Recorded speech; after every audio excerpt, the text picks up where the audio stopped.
She's beneath me. The sneer of President Donald Trump echoed through the chamber, an insult sharp enough to cut the air. But this wasn't just another hearing. Over 200 million Americans were watching, waiting to see if justice could survive arrogance. Outside, protests raged in more than 50 cities, cries against racism, corruption, and abuse of power. And at the center of it all stood Jasmine Crockett, dismissed as nothing, yet carrying the weight of truth like a weapon. In a room designed to silence her, she was about to turn silence into thunder. This was not politics. This was survival. This was justice on trial, and the world was watching. From coast to coast, living rooms glowed with the same broadcast. In bars, in cafes, in airports, the sound was turned up, heads tilted toward the nearest screen. The hearing had been branded the showdown of the decade. Some whispered it was bigger than any election, bigger than any speech. This was where the mask would fall. More than 200 million eyes were waiting to see if justice could truly stand against arrogance. If one voice of truth could pierce through a wall of power. It didn't feel like politics anymore. It felt biblical, a clash between forces too big, too raw to ignore. Outside the Capitol, the air boiled with tension. Protesters pressed against barricades, chanting, their signs raised high. Some demanded accountability, others screamed loyalty, and together they sounded like two storms colliding. Helicopters droned above like restless predators.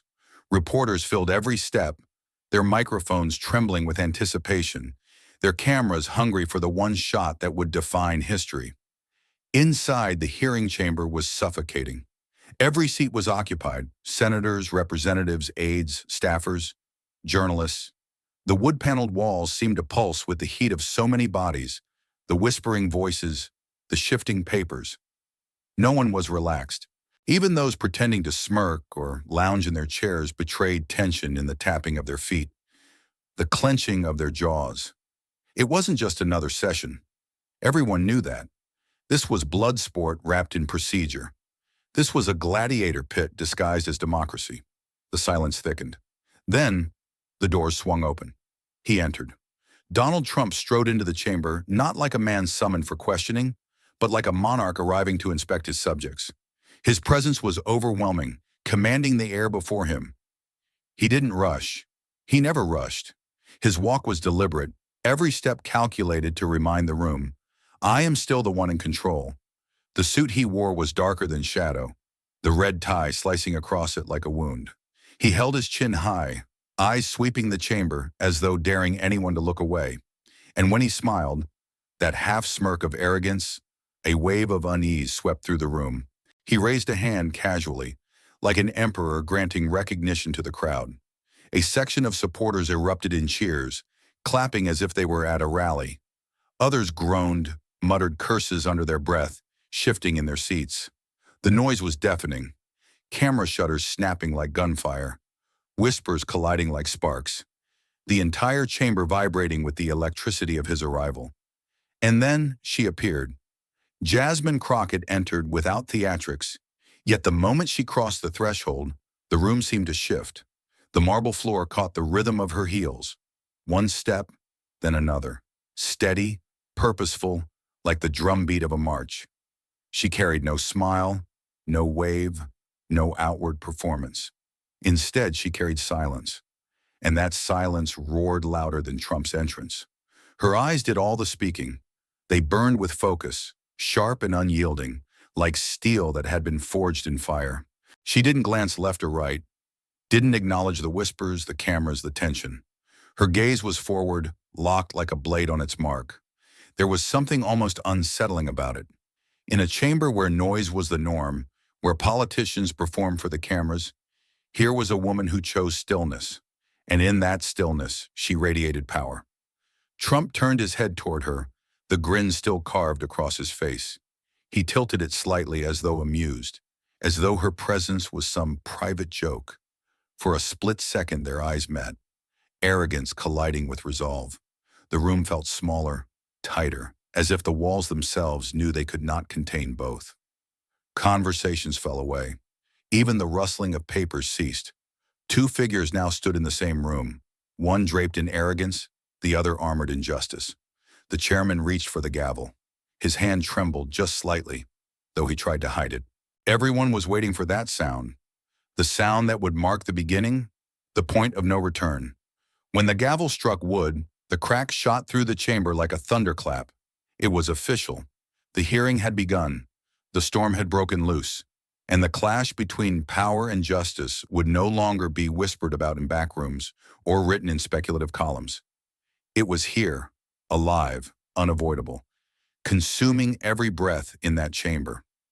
Trump leaned back in his chair, still smirking, as though daring the world to challenge him. Jasmine took her seat, spine straight, her silence sharper than any weapon. The air between them was electric, vibrating with the weight of history. It wasn't just a trial. It wasn't just politics. It was survival. It was justice. And it was about to be tested like never before. The gavel had barely cooled when Trump moved. He didn't wait for permission. He didn't acknowledge the rules or the chairman's voice. In a blur of entitlement, he leaned forward, seized the microphone with a heavy hand, and spoke with the swagger of a man who had never once believed in consequences. "Ladies and gentlemen," he boomed, his voice rolling through the chamber like a cannon. "Let's not waste time. We all know why we're here. We all know the truth. And the truth is, they can't touch me." Gasps rippled through the crowd. The chairman raised his hand, ready to object, but Trump was already in command. He leaned back in his chair, gesturing broadly, his voice swelling with theatrical bravado. He wasn't just speaking, he was performing, feeding an audience that he imagined existed far beyond the four walls of the chamber. "This hearing," he sneered, "it's not about justice, it's about jealousy.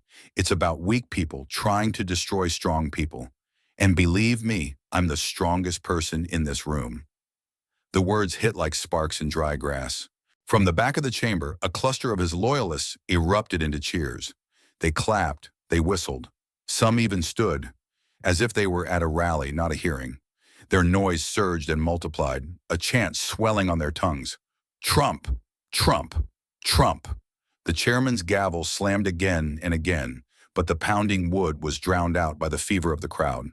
The chamber was no longer a courtroom, it was a stage, and Trump was its only actor. He knew it. He fed on it. His voice grew louder, cutting through the chaos like a blade. "And look at her," he spat, turning suddenly, jabbing a finger toward Jasmine. "They send her to challenge me? A nobody, a disgrace. She's beneath me."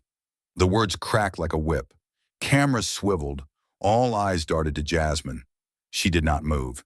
She sat perfectly still, her back straight, her hands folded, her face calm. But her eyes were alive. They burned with an intensity so sharp it was almost frightening. She was silent, yes, but her silence was not weakness. It was strategy. Trump's insults poured on, his voice dripping with venom and arrogance. "She's nothing but a puppet," he declared, his words heavy with contempt. "Bought and paid for, sent here to attack me because she can't do anything else. And look at that face. Angry, bitter. She knows she's out of her league." The crowd roared again, intoxicated by his cruelty. His supporters clapped like thunder, their chants morphing into jeers aimed at Jasmine. Still, she did not flinch. Trump smiled, wide, triumphant, a predator who thought the kill was already his. He spread his arms like a preacher on fire, his voice booming. "I built an empire. I ran this nation. And now they want to put me on trial? It's laughable. It's pathetic. Nobody here has the courage to stand up to me. Nobody here has the power. Not the chairman, not the so-called prosecutors, and definitely not her." He paused, letting the words linger, letting the echo of his own voice fill the chamber. His eyes scanned the room, basking in the tension, daring anyone to rise against him. No one spoke, except silence. Jasmine's silence, thicker than steel, heavier than stone. Trump chuckled, mistaking it for fear. He leaned forward, lowering his voice now, as if sharing a private secret with the entire world. "Mark my word, Narrate," he said, his tone slow and deliberate, every syllable dripping arrogance. "This hearing will end the same way everything ends when they come after me. I win. They lose. And she..." He let his eyes settle on Jasmine again, savoring the moment. She'll regret ever standing in this room with me. The chamber quaked with noise, supporters hollered, opponents hissed. The chairman slammed his gavel so hard it nearly splintered. But still, Trump's voice rose above it all, riding the chaos like a storm. He had turned the hearing into a rally, the chamber into a circus. And yet, Jasmine remained still. Her silence was not emptiness. It was a coiled spring. It was a tiger crouched in tall grass, patient, watching, waiting for the perfect moment. Around her, aides shifted uncomfortably. Journalists scribbled frantic notes, their pens scratching across paper. Cameramen zoomed in, desperate to capture the tension in her face, the quiet fury in her eyes. The world leaned closer, closer still, wondering, when will she move? When will she strike? For now, she said nothing. But in that silence, a truth was forming. A truth Trump could not see, blinded by his own performance. He believed he had seized control. He believed he had humiliated her. But the longer she sat there, unbroken, unflinching, the more the balance shifted. Because silence in the hands of the strong is louder than any roar. Trump mistook it for surrender. The world would soon learn it was the opposite. The hearing had only just begun. The storm was only gathering. And Jasmine Crockett, the woman he called beneath him, was about to rise higher than he could ever imagine. The silence shattered. Not with shouting, not with fury, but with something far deadlier. Calm. Jasmine leaned forward, slow and deliberate, her hands never shaking, her voice steady enough to slice through the chaos like glass. She didn't raise her tone to match his. She didn't need to. Authority radiated from her restraint. "Mr. Trump," she began, her eyes locked on his, "since you claim you cannot be touched, perhaps you can explain this." She lifted a single folder from the desk in front of her. The room stilled. Cameras zoomed. Reporters craned their necks. Every eye in the chamber followed the movement of her hand. The folder was marked in bold, unmistakable letters. Classified. Gasps erupted. The noise that had moments ago belonged to Trump's cheering section dissolved into uneasy murmurs. Jasmine opened the file slow enough to let the tension build like a drumbeat. Inside were documents. Real, stamped, undeniable. The kind of documents that could not be brushed aside with a smirk or a slogan. She didn't wave them wildly. She didn't grandstand. She laid them on the table with the precision of a surgeon preparing her first incision. "According to this record," she continued, her words measured, sharp as steel, "on June 5th, 2020, you personally authorized the transfer of sensitive intelligence to an unsecured location, a location later linked to foreign intermediaries. Tell me, sir." She leaned closer, her voice dropping just enough to force the room into silence. "Was that what you call strength?" The question landed like a blade between his ribs. Trump froze. Just for a flicker. The briefest heartbeat. His jaw tightened. His eyes darted. The mask of invincibility cracked, even if only by a fraction. And the world saw it. The cameras caught it. The press leaned forward, pens flying, the story rewriting itself in real time. He tried to recover, fast, plastering a smirk across his face, laughing as if the weight of her words meant nothing. "Fake," he scoffed, waving a hand. "Completely fake. Another hoax. Another witch hunt. You people will believe anything if it has a stamp on it." But the tremor in his laugh betrayed him. Jasmine didn't blink. She struck again. "Fake? Then you deny the signature here?" She slid the page across the table. His name, bold and unmistakable, glared up from the paper. His pen stroke, his style, his very handwriting. Undeniable. The press surged forward, shutters firing in rapid bursts. The air filled with the electric hum of breaking news. Trump laughed again, but this time too loud, too sharp, his voice bouncing nervously off the walls. "I signed thousands of things. That doesn't mean I read them. You think that proves anything? Ridiculous." Jasmine didn't let up. She had smelled blood.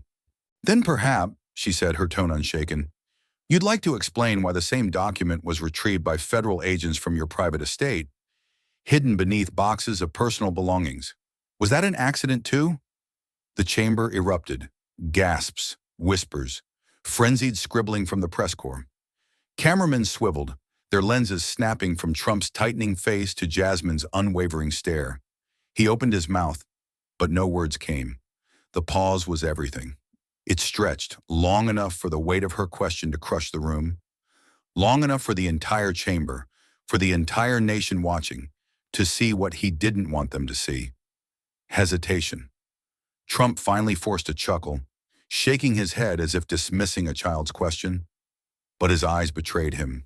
They flickered, a flash of uncertainty, a ripple of something dangerously close to fear. Jasmine pressed the advantage.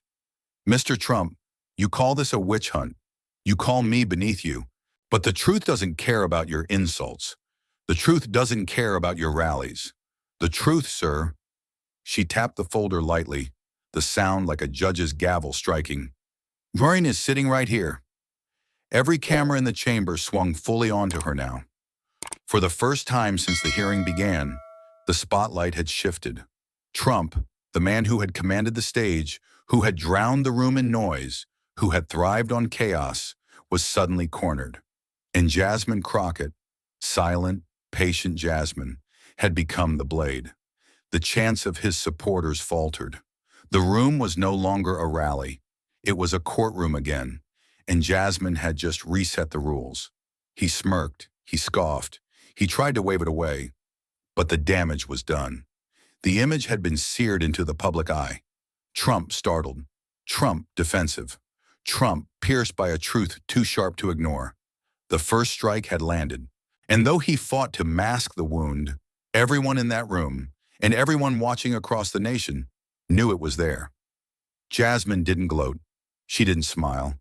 She simply leaned back, her eyes never leaving his, and let the silence do its work. Because silence, in the aftermath of truth, is louder than any roar. The press whispered one phrase again and again, the words spreading like wildfire across their notes, their cameras, their headlines in the making. Crockett draws first blood. The battle had turned. The war was only beginning. The chamber erupted, not in orderly debate, not in civilized discussion, but in raw chaos. Half the room broke into thunderous cheers, rising to their feet, applauding Jasmine as if she had just struck a decisive blow for the nation. The other half exploded in outrage, their voices overlapping in furious protest, fists slamming against wooden desks. It was no longer a hearing. It was an arena. The chairman's gavel cracked against the block again and again, the sharp thuds echoing through the air like gunshots. "Order! Order in this chamber!" he shouted, his voice straining above the storm. But order had evaporated. The air itself seemed to shake. Cameras swiveled frantically, capturing the pandemonium. The veins bulging in senators' necks as they shouted across the aisle. The aides whispering furiously into phones. The reporters typing with a speed born of adrenaline. And in the center of the hurricane, Jasmine Crockett stood. Unmoved, unshaken. Her posture was unbending, her eyes steady, her hands resting calmly on the very documents that had set the chamber ablaze. She was not yelling, she was not waving her arms, and that made her stand out even more. In a storm of sound, her silence was thunder. The contrast was undeniable. Trump, red-faced, jabbed a finger across the table, shouting words drowned by the roar. His allies rallied around him, chanting his name, pounding their fists on the desks in defiance. They tried to smother Jasmine's blade with noise, but it wasn't working, because every time the chants grew louder, the cameras swung back to Jasmine's face, still, composed, radiant with conviction. The image was searing itself into the minds of millions watching live. Trump surrounded by fury, Jasmine unbroken in its center. And then, like fire catching dry brush, the division in the chamber deepened. "Sit her down," one congressman roared, his face twisted with rage. "Let her speak," another bellowed back, his voice almost cracking. The two sides collided, voices colliding like clashing swords, sparks of anger flying into every corner of the room. The gavel struck again. "Order! Order!" But the storm had grown beyond the reach of wood and law. Jasmine finally moved. Not a grand gesture, just a single deliberate step forward. The sound of her heels against the floor cut through the shouting like a bell. The noise faltered. Not completely, but enough. Enough for her voice to slip through the cracks of chaos, clear and piercing. You can shout me down. You can drown me in noise. But you cannot erase the truth. The chamber wavered, teetering between fury and silence. She held up the folder once more, but this time higher, not just for Trump, but for everyone watching. This is not about me, she said, her voice ringing with fire. This is not about who you call beneath you or who you think you can silence. This is about whether the truth has any place left in this house, whether facts still matter in the shadow of power. Her words ignited fresh chaos, but not the same chaos. Some cheered louder, their applause crashing like waves. Others screamed in outrage, their protest desperate, frantic, as though drowning men fighting against the tide. But no one could look away, not from her. Trump leaned back in his chair, smirking again, but this time his smirk looked strained, tight around the edges.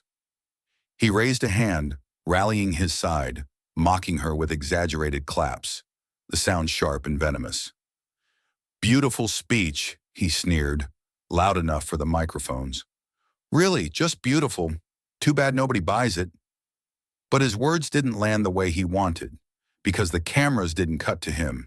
They stayed on her. Jasmine turned her gaze to him, her face unreadable. Then she said, evenly, without raising her voice, "Millions are watching, Mr. Trump. They'll decide who they believe." It was a quiet sentence, but it thundered through the chamber louder than any chant. The press erupted, their headlines practically writing themselves. Reporters scribbled the quote, knowing it would dominate front pages, knowing it would reverberate far beyond those walls. The chairman pounded his gavel once more, his voice hoarse. "This hearing will come to order, or I will suspend it immediately." But no suspension could erase what had just happened. Jasmine had stood against the storm and had not bent. She had made the room, the nation, and Trump himself feel the weight of her presence. The chamber was no longer just split, it was scarred. Lines had been drawn deeper, voices had risen higher, the stakes had escalated beyond a clash of words into something far greater, a struggle over reality itself. As aides rushed to calm the fury, as the chairman fought to pull the room back from the brink, the cameras stayed fixed on her. Jasmine Crockett, not beneath him, not beneath anyone, but towering like a pillar of stone in a storm designed to break her. And for the first time, even Trump seemed to sense it. This was no longer his arena alone. The fight for dominance had become a fight for truth, and the world was watching. The war was raging, and neither side could afford to lose. Trump struck first. "Excuse me, excuse me," he barked, slicing through the noise, his voice filling the chamber like a trumpet call. He leaned forward in his chair, jabbing a finger at Jasmine, not even waiting for the chairman to recognize him. "You see what we're dealing with? This woman, this so-called congresswoman, she doesn't even belong here. Look at her. Look at her record, folks. Nothing. Zero. A total disaster. Nobody knew who she was until she started attacking me. Nobody." Laughter rippled through his side of the aisle.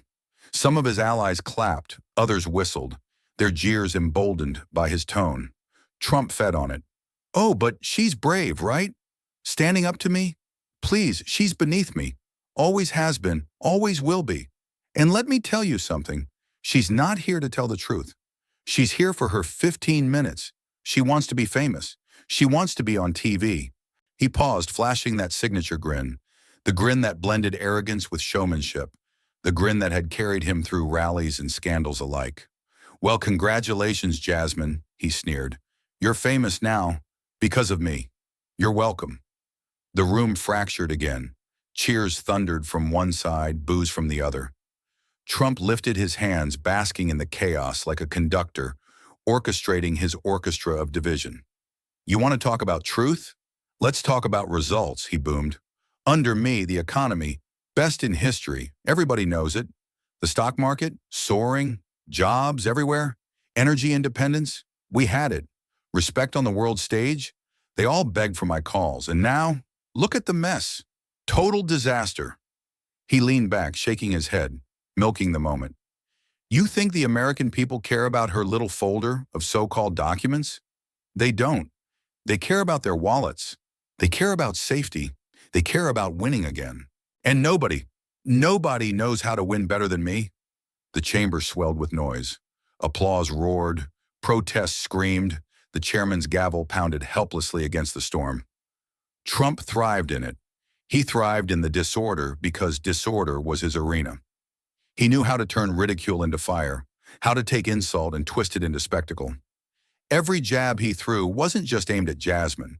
It was aimed at the millions watching, daring them to laugh along, to sneer with him. It was the trap he had set countless times before. Mock, distract, overwhelm. Turn the battle from facts to feelings, from truth to theater. And usually it worked. Trump leaned forward again, his grin sharpening into cruelty. And let's not forget, this congresswoman here, what has she ever built? What has she ever done? I've built towers, I've built empires, I've created jobs for thousands, tens of thousands. She? Nothing. A politician with a big mouth and no accomplishments. Sad. His allies roared with laughter, slamming their palms on the desks, pointing toward Jasmine as if she were already defeated. But then, Jasmine smiled, not a warm smile, not one of agreement or amusement. It was cold, precise, the kind of smile that freezes the air in the room, that unsettles even those who are cheering. She didn't interrupt him. She didn't fire back with insults. She didn't even raise her hand. She simply smiled and waited. The effect was subtle at first, but it grew. Trump noticed. His words began to stumble, ever so slightly, as her silence refused to give him the reaction he wanted. His rhythm, usually so relentless, faltered as he glanced back at her. The grin on his face twitched, forced to stay plastered as he filled the space with more boasts, more jeers, more distraction. She knows it's true, he said louder, his voice pitched higher. That's why she's not saying anything. She knows she's got nothing, no credibility, no respect, no chance. But Jasmine's smile never wavered. It wasn't the smile of defeat. It was the smile of someone watching a predator fall into his own snare. The audience began to feel it. Reporters leaning forward started to sense the shift. The energy that had rushed toward Trump's taunts began to stall, like a wave breaking against stone. Because Jasmine wasn't giving him what he wanted. No anger, no indignation, no desperate attempt to shout louder than him. Just that smile, cold, unshaken, and it was driving him mad. Trump banged a hand on the table, leaning all the way forward now, his voice booming with forced bravado. You see that? That smug little face? That's what you're all cheering for? Pathetic. I could destroy her in 5 seconds flat. 5 seconds. Because I know how to win, and she knows how to whine. He paused, looking around, expecting another eruption of laughter. But the eruption didn't come. The laughter was thinner now, the applause weaker. His allies still clapped, but with less fire, their eyes darting toward Jasmine's still figure, unsettled by her composure. And the cameras, those ever-watchful cameras, weren't on him. They were on her, on the calm in the storm, on the smile that said, I see through you. Trump slammed the table once more, but it echoed differently now, desperate, hollow. He had unleashed his weapon, arrogance, mockery, distraction, and for the first time, it wasn't landing the way he wanted, because Jasmine Crockett wasn't playing his game, and in that refusal, she was quietly, powerfully winning. The battle in the chamber wasn't about volume anymore. It was about control, and Jasmine, with nothing but a cold smile, had seized it. The war raged on, but the trap had failed, and Jasmine knew it was time. She leaned forward slowly, her smile fading into steel. Her hand slipped into the folder she had guarded all evening. The room hushed, instinctively sensing the shift. Mr. Trump, she said evenly, her voice cutting through the tension like a blade.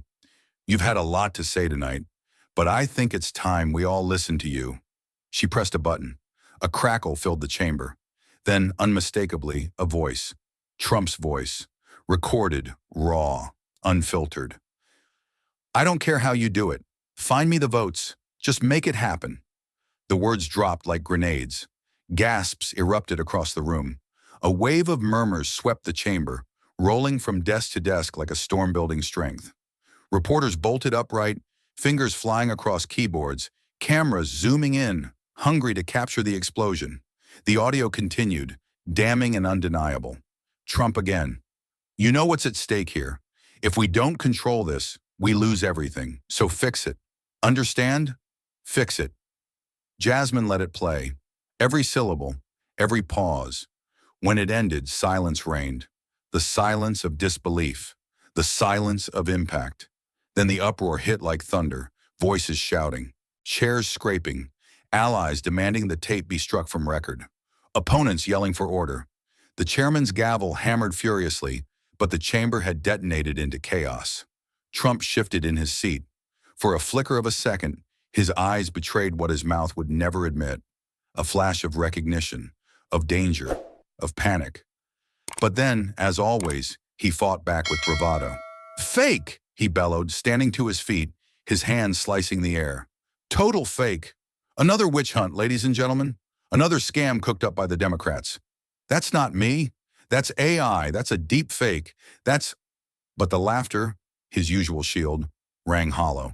Some of his allies still clapped, shouting, "That's right!" and fake news. But others sat frozen, eyes darting nervously, their certainty cracking. The sound of his voice in that recording was too sharp, too clear, too real.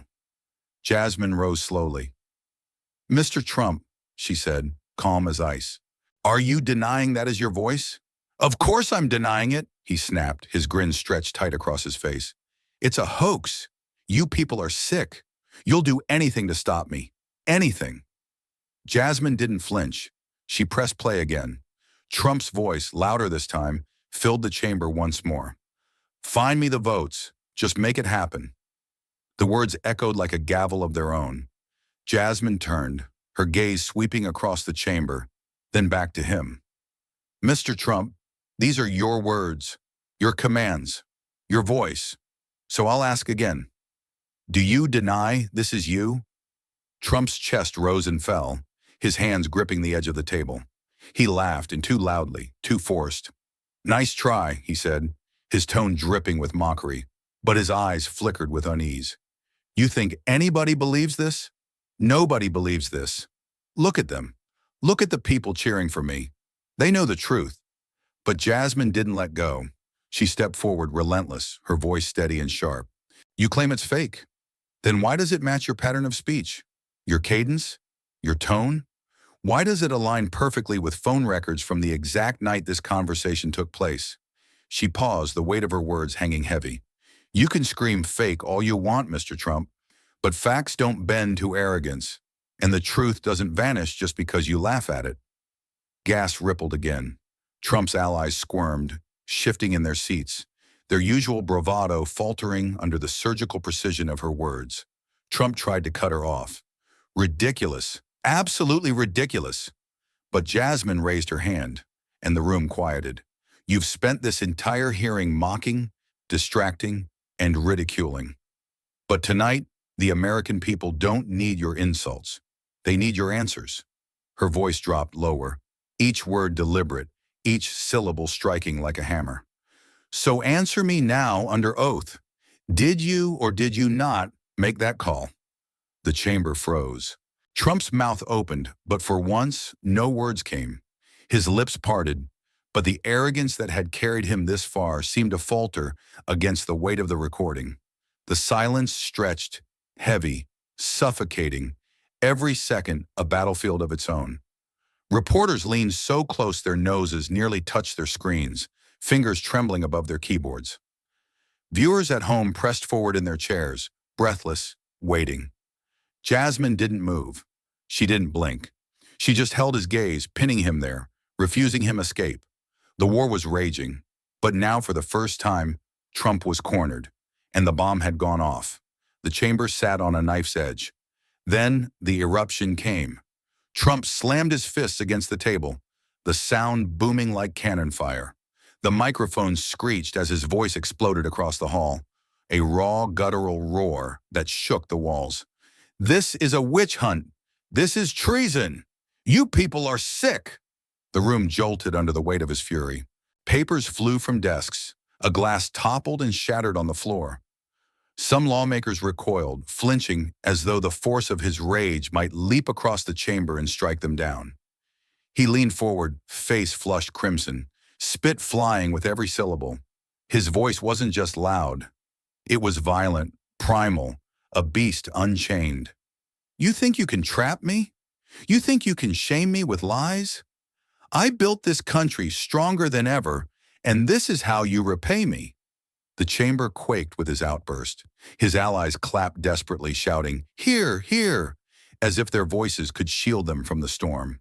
Others shrank in their seats, eyes wide, hearts pounding. The air thickened, charged with fear and fury, as though oxygen itself had turned to fire. Somewhere in the gallery, a spectator screamed. And still, Trump roared on. You want to put me on trial? You want to break me down? Good luck. I don't break. I don't lose. I crush anyone who comes after me. His voice filled every corner, every crack of the chamber, until it felt suffocating. But then, through the chaos, a single figure moved. Jasmine. She stepped forward, slow, steady, unwavering. The storm battered against her, but she didn't flinch. Her posture was straight, her gaze locked, her expression carved from stone. She waited until the last of his thunderous words echoed into silence. Then she raised her voice. It wasn't a scream, it wasn't a roar. It was clear, strong, unshakable. Mr. Trump, she said, her tone slicing through the air. You can scream at me all night. You can pound the table. You can shout until your voice breaks. She paused, eyes burning into his. But there is one thing you cannot do. You cannot scream louder than the truth. The chamber froze. Every breath seemed to halt. Every heartbeat felt like a drum in the silence. Her words hung in the air, like a blade suspended above the beast. Trump's mouth was still open, caught mid-roar, but the sound had died. His chest heaved, his fists trembled, but for the first time, he wasn't in control. The lawmakers who had shrunk moments ago now stared at her, transfixed. Even those who despised her could not deny the power radiating from her stance. A warrior, unyielding, daring the monster to strike again. Do you hear me, Mr. Trump? Jasmine pressed, her voice firm, resonant, impossible to ignore. You can fight me. You can insult me. You can try to tear me down, but you will never destroy the truth. Gasps shivered through the crowd. The words weren't just for him. They were for the nation, for history itself. Trump tried to laugh, but the sound was broken, thin. He slammed the table again, as if sheer force could drown her out. But the effect was different now. It wasn't dominance, it was desperation. You think you're some kind of hero? He spat. You're nothing. Nothing. You're weak. But Jasmine didn't back down. She leaned forward, her voice rising over his. You can call me whatever you want, but tonight, America saw you cornered. Tonight, America heard your voice. And tonight, America knows the truth you tried to bury. The chamber erupted again. Not in chaos this time, but in awe. Some lawmakers rose to their feet, unable to contain their reaction. The gallery buzzed like a hive. Reporters hammered their keys, capturing every word, every flicker of this seismic clash. And for a moment, a breathless, electrified moment, time seemed to hold still. A warrior and a beast, locked in a battle larger than themselves. The room itself felt suspended between two worlds, one of rage and intimidation, the other of defiance and truth. Trump growled, his jaw clenched tight, his body shaking with fury. But Jasmine stood firm, her presence radiating calm fire, her words echoing like a challenge written in stone. The contrast was blinding, and everyone knew it. For the first time in the night, it wasn't Trump who dominated the room, it was Jasmine. The silence that followed was thick, electric, almost unbearable. No one dared move. No one dared breathe. The beast had roared, but the warrior had not flinched, and the world had just witnessed it. The silence was still hanging, heavy, unbearable. Then Trump struck again. His voice dropped, colder this time. No longer a raw roar, but a serpent's hiss. He leaned back in his chair, smirk twisting across his lips. "You know what this is, folks?" he said, sweeping his hand dramatically toward the room. "It's a setup, a scam, a witch hunt cooked up by the radical left. They've been after me since day one. Russia, Ukraine, impeachment, indictments, you name it. They never stop." He jabbed a finger toward Jasmine, his tone sharpening like a knife. "And this woman? She's just the latest pawn. She doesn't care about truth. She doesn't care about America. She only cares about destroying me." His words slithered across the chamber, wrapping themselves around the ears of his allies. A few nodded furiously, pounding the desk in approval. Trump leaned forward, eyes gleaming with menace. "Tell me, Congresswoman, where were you when crime was exploding in your district? Where were you when people were dying in the streets you're supposed to protect? Don't lecture me about truth when you can't even clean up your own backyard." The jab was sharp, crafted to wound. Gas rippled through the chamber. His trick was clear. Deflect, redirect, put her on trial instead. A sly smile flickered across his face. He thought he had seized the momentum again. But Jasmine did not blink. Her eyes locked on his, unwavering, burning with calm fire. She let the silence stretch just long enough for the weight of his words to sink into the air. Then she struck back. "Mr. Trump," she began, her voice steady as steel. "You want to talk about crime? Let's talk about crime." She held up a folder thick with papers, flipping it open with a deliberate snap. "In your administration, violent crimes surged in dozens of cities. Under your watch, hate crimes rose to the highest level in over a decade. And while you were busy tweeting insults, real families were paying the price." She turned a page, her tone sharpening. "You want numbers?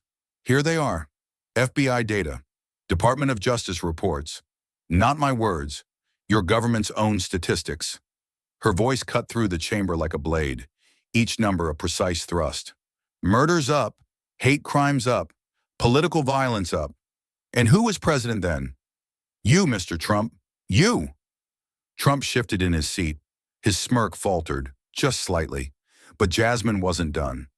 "You accuse me of being a pawn, but let's remind everyone in this chamber who has stood trial, who has faced indictments, who has been caught on tape making promises to foreign leaders for personal gain. Not me, you." Her words rang out like hammer blows, each one louder, sharper, impossible to dodge. "You can call me weak, you can call me radical, you can throw every insult in the book, but insults don't erase facts, and facts are what the American people see. Facts are what history will record." The chamber vibrated with tension. Every syllable felt like a strike, every retort like a parry. Trump sneered, trying to recover. "You're twisting numbers, fake stats. That's what you people do. You lie with data, you confuse the people, you scare them. But they know me. They know I delivered jobs, I delivered strength, I delivered America first." He pounded the desk again, voice rising with his familiar fire. "I rebuilt the military, I cut taxes, I put America back on top. And now these corrupt politicians want to erase it all with lies." His allies roared in agreement, the chamber a battlefield of sound. But Jasmine raised her voice again, slicing through the noise. "Jobs," she shot back. "You lost more jobs in 1 year than any president in history since the Great Depression." The words landed like a punch to the gut. "Strength, you abandoned allies. You emboldened dictators. You left America isolated on the world stage." Another strike, clean and merciless. "And America first? Tell me, Mr. Trump, was America first when you told Americans to inject bleach? Was America first when you downplayed a pandemic that killed hundreds of thousands? Was America first when you incited a mob to storm this very Capitol?" The chamber erupted, shouts breaking like thunder. Reporters' fingers blurred across keyboards. Phones buzzed with live updates. The nation outside was riveted, transfixed, as if the chamber itself had become a boxing ring. Trump lunged back in. "You're lying. You're making things up. I never said—" Jasmine cut him off, her tone fierce, unrelenting. "Don't you dare deny it. The recordings exist. The transcripts exist. The witnesses are ready to testify. Every time you lie, the truth gets louder. It was no longer a debate. It was a duel. Every phrase was a blade. Every fact a bullet. Every glare a shot across the battlefield. Trump's face flushed deeper, sweat beading on his forehead. His words came faster now, jabs thrown in desperation, hoping one would land. But Jasmine's counters were merciless, patient, precise. She didn't just block. She struck back harder, sharper, with facts that bled. The chamber watched, spellbound, as the clash escalated. For every punch he threw, she landed too. For every insult he hurled, she answered with evidence. And somewhere in the frenzy, the balance shifted. The beast, once dominant, was swinging wildly. The warrior, steady and sharp, was dictating the fight. Outside, the public was glued to their screens. Social media erupted. Headlines screamed in real time. Commentators gasped at the spectacle, a war of words unlike anything the nation had seen. Inside the chamber, it was no longer a contest of volume. It was a contest of truth against force, precision against chaos, discipline against rage. And for the first time, the beast looked tired. Trump's jaw tightened. His words stumbled, no longer rolling with practiced ease but spitting out in fragments, jagged and raw. "You don't know what you're talking about," he barked, voice cracking with strain. "You don't understand the deals we had to make. You weren't there in those rooms. You don't know the calls I made, the promises I had to give." He froze. The chamber seemed to freeze with him. Promises. The word lingered in the air like a poisoned arrow. For a heartbeat, he looked as if he wished he could snatch it back, shove it into his throat, bury it in silence. But it was too late. The mask had slipped. Jasmine's eyes widened. Sharp, alert, predatory. She had smelled blood. "Promises?" she echoed, her tone rising like a blade drawn from its sheath. "Promises to whom, Mr. Trump?" Trump's face twitched, an instant of panic flashing before he smothered it with a scowl. "You twist everything," he snarled. "You always twist." But Jasmine didn't let him escape. She stepped forward, papers in hand, her voice cutting through his anger with surgical precision. "Let the record show," she declared, "that the former president has just admitted to making secret promises during his time in office. Promises not disclosed to this chamber. Promises never made public. Promises that, according to testimony and documents already submitted, line up exactly with the suspicious transactions and foreign entanglements we've been investigating." Gasps rippled through the chamber like an aftershock. Trump's allies, who had cheered every outburst, now glanced at one another uneasily. The certainty in their eyes wavered. Jasmine pressed harder, her words relentless. "Earlier, we heard evidence of sudden financial transfers from overseas accounts into entities linked to your campaign. We heard testimony of shadow meetings held off record, far from American soil. And now, here, tonight, you yourself have confirmed that promises were made." Her eyes locked on his, piercing, merciless. "Tell this chamber, Mr. Trump, who received those promises? What did you offer them? And what did you get in return?" The silence that followed was suffocating. Trump's mouth opened, then closed. His hands clenched the desk. His breathing grew heavier, louder. "I never said," he started, but the words stumbled, hollow, unconvincing. The crowd that had once cheered every deflection now shifted uneasily in their seats. Their eyes darted between him and Jasmine, suspicion flickering where certainty once lived.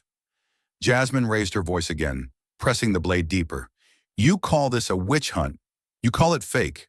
But the truth always leaks through the cracks, doesn't it? And tonight, under the weight of your own rage, you've given us exactly what we needed." Trump slammed a fist onto the desk, his face reddening. "You're lying. You're putting words in my mouth. Everyone knows I'm the most honest president."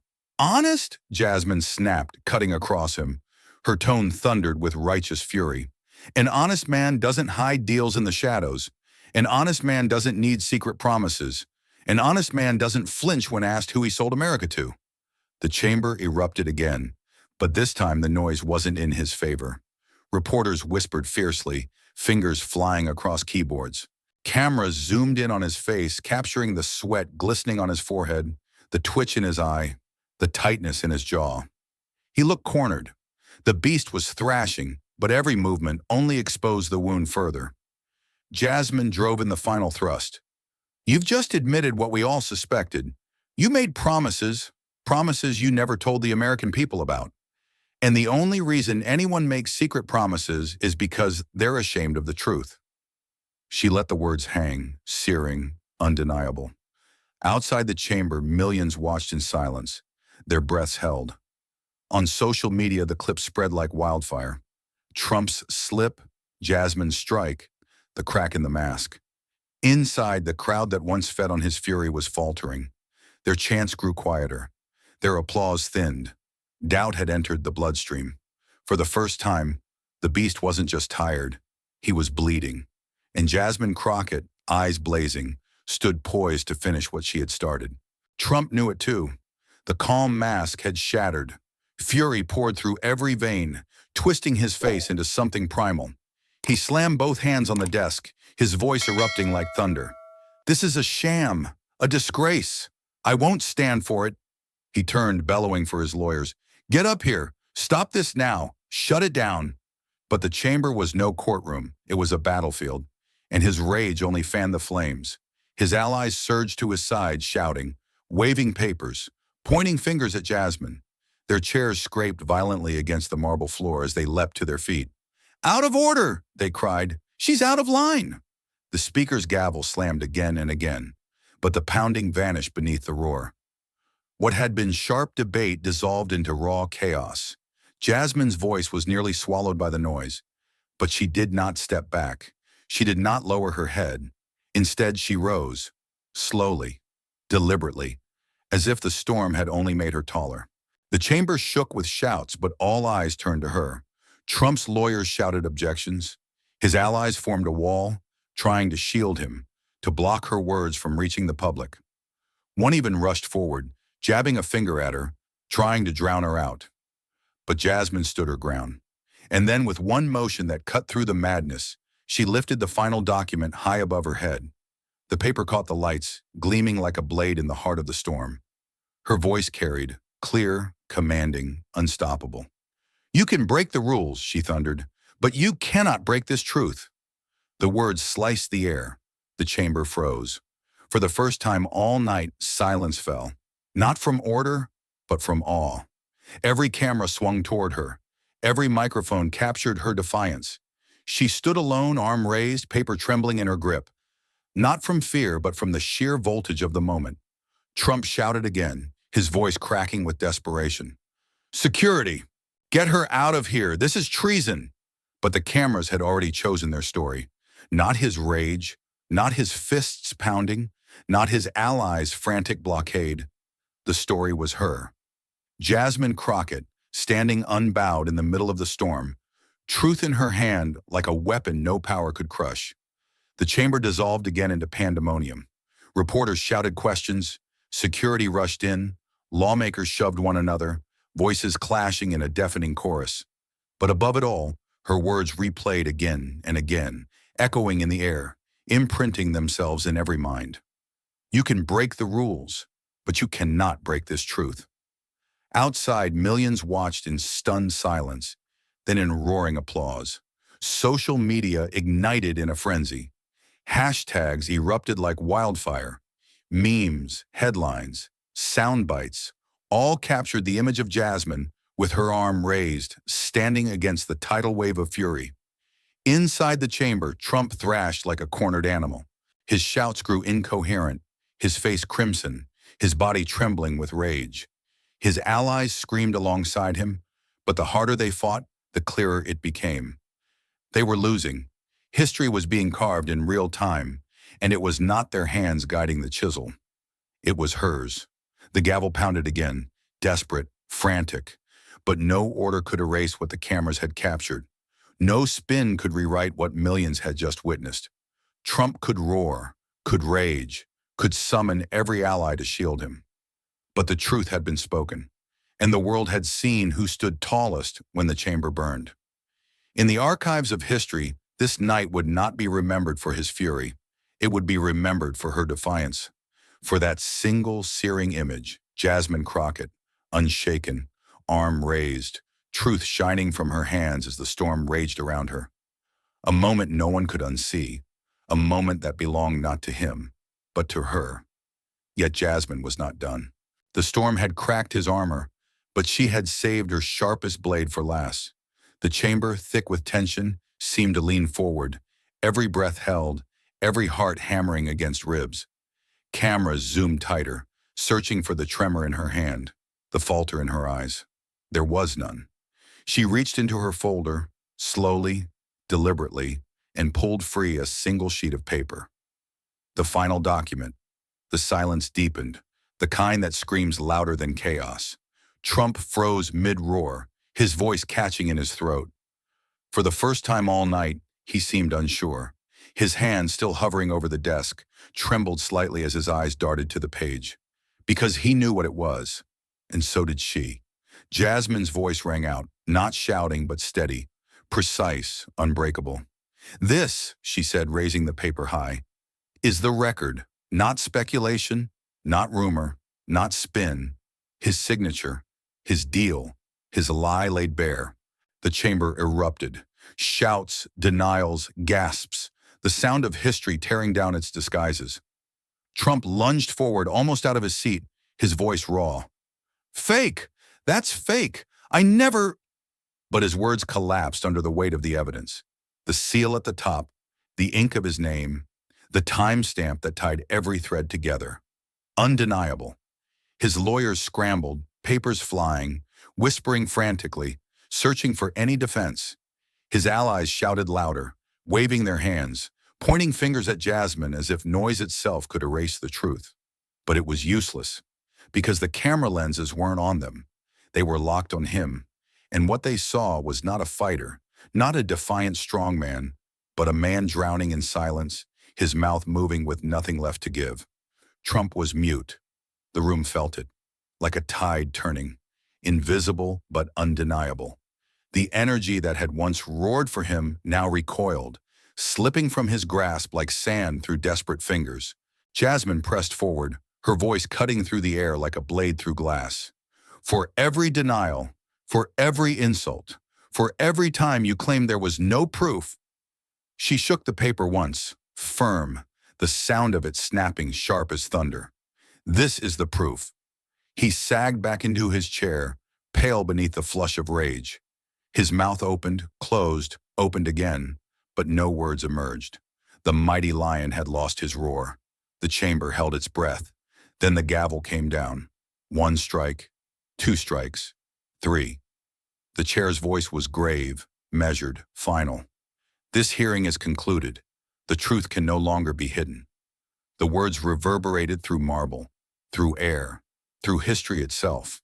And then, eruption. Applause thundered across the chamber, not polite, not restrained, but volcanic. Lawmakers on their feet, reporters clapping despite protocol. Even some who had sat silent too long now rose, unable to resist the tidal force of the moment. The room became a chorus of hands, of voices, of raw release. At the center, Jasmine stood unshaken, the paper still raised, her face illuminated not just by the chamber lights, but by something brighter, something burning from within. She was radiant, a torch in human form. Trump slumped, head bowed, lips pressed into a thin, bloodless line. Every camera framed the contrast, one figure broken in shadow, another blazing in light. Outside, millions who had waited, doubted, hoped, erupted in kind. Living rooms, bars, city streets, all shook with cheers, with shouts, with tears. Social media ignited in seconds, hashtags exploding like fireworks across a midnight sky. But inside, in that chamber, the image was eternal. Jasmine Crockett, standing tall, truth in her hand, fire in her eyes, applause crashing around her like waves against rock. It was not victory for one woman alone. It was victory for every silenced voice, every buried fact, every moment truth had been strangled by power. And it was sealed in a single instant, a single paper, a single unassailable fact. The truth had spoken, and the lies were finished. But the echoes did not fade. Trump staggered to his feet, face twisted with fury, eyes bloodshot with humiliation. His fist slammed against the table one final time, the sound hollow, desperate. "Witch hunt," he bellowed, though the words carried no weight now, falling flat against the roar of applause. His voice, once a thunderclap, was reduced to static. He turned sharply, almost stumbling, his lawyers trailing behind, like shadows unraveling from their source. His allies avoided his eyes, their silence cutting deeper than any insult. The cameras followed every step as he stormed toward the exit, jaw clenched, movements jerky, the swagger gone. And in that moment, the world saw not the titan of power he once claimed to be, but a man undone. He shoved open the doors, vanishing into the corridor, swallowed by flashes and questions. His figure, once unshakable, now broadcast in collapse across every network, every screen, every phone in the world. A downfall too vast to be hidden. And still, at the heart of the chamber, she remained. Jasmine Crockett. She had not moved, not even as the room convulsed with sound, not even as the cameras swarmed closer like moths to flame. She stood rooted, her spine straight, her gaze steady, a single woman holding the weight of truth. The lights above seemed to converge on her, brighter, sharper, as though the universe itself demanded she be seen. The chair called for order, but the chamber would not be silenced. The applause, the chants, the pounding of feet, it was unstoppable. Jasmine raised her hand, palm open, calling for quiet.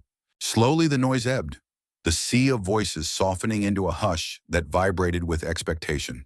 She spoke, her tone calm yet burning, her words cutting through the silence with the precision of steel. Justice is not a single victory. Justice is not an applause line.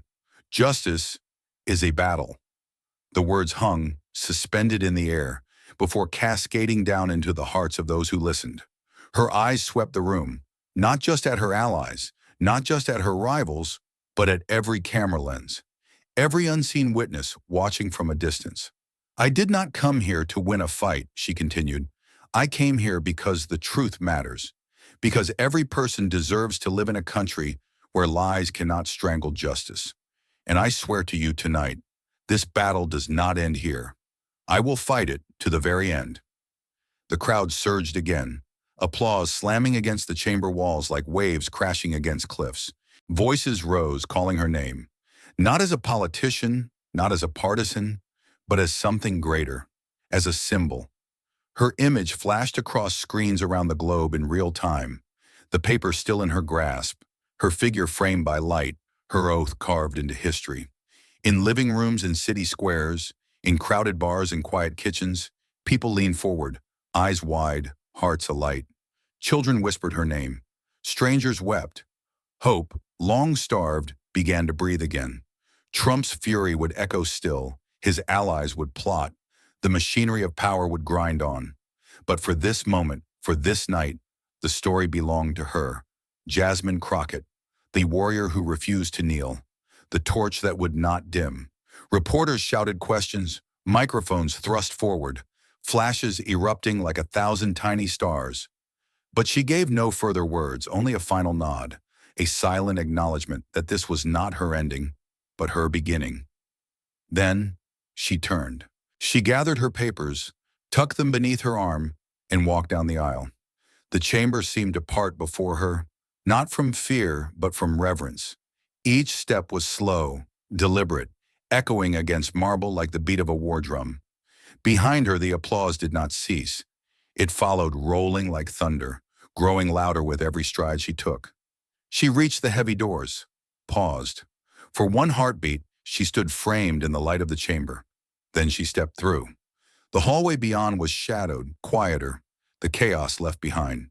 The cameras caught her silhouette, her shoulders squared, her head high, the glow of the chamber spilling across her back. It was the image that would define the night. Not Trump's collapse, not the gavel's strike, but a warrior walking into the dark, carrying the fire of justice with her. And as the doors closed behind her, the chant still roared inside. The applause still thundered. The world still watched.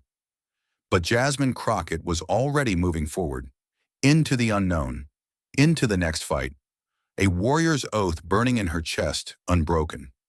In the end, the trial was not only about Trump or Jasmine, It was about the enduring weight of truth. Power may roar, wealth may command, but neither can outlast the quiet, steady flame of integrity. Her fight reminded us that justice is not given, it is earned, again and again, through courage, sacrifice, and the refusal to bow before lies. And if one voice can spark a fire against the darkness, then perhaps each of us carries the same duty, to stand, to speak, and to keep that fire alive. If this story lit a fire in you, don't just scroll. Pause. Share it. Let it echo. Send it to someone who still believes truth can break through even the loudest lies. Subscribe to Harrison Stories, where voices refuse to be silenced. Hit the bell, because the next chapter won't be polished. It will be raw. It will be real. And it may just change how you see justice. This story is a dramatization, born from real battles between power and truth. Any resemblance to actual people or events is either accidental or intentional as reflection. Thank you for watching. Justice is not granted. It is fought for. This is Harrison Stories.